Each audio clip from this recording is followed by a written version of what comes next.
Mga bro, game face on.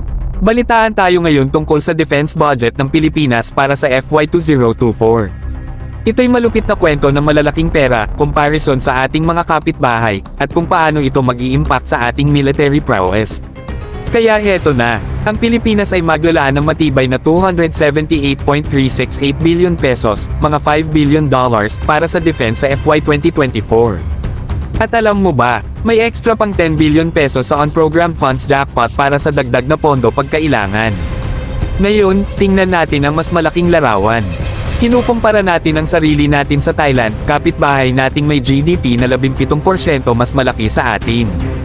Ang defense budget nila para sa FY 2024 ay $5.68 billion, na mas mataas ng 12% kumpara sa atin.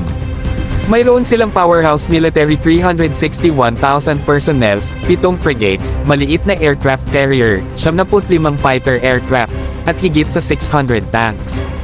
Sa komparasyon, ang Pilipinas ay may 150,000 personnels, 2 frigates, 12 light fighter aircrafts, at 18 tanks. Ang mga numero ay totoo, kailangan pa natin mag-improve.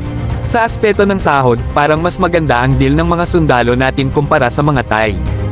Gayunpaman, mas kaunti tayo, 41% lang ng military size ng Thailand. Parang mas maliit ang tropa, pero mataas ang sahod.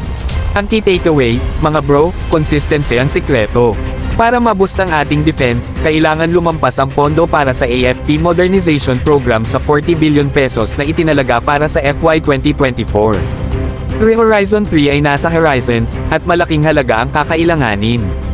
Sa madaling salita, tama ang direksyon ng Pilipinas, pero kailangan natin ituloy ang momentum.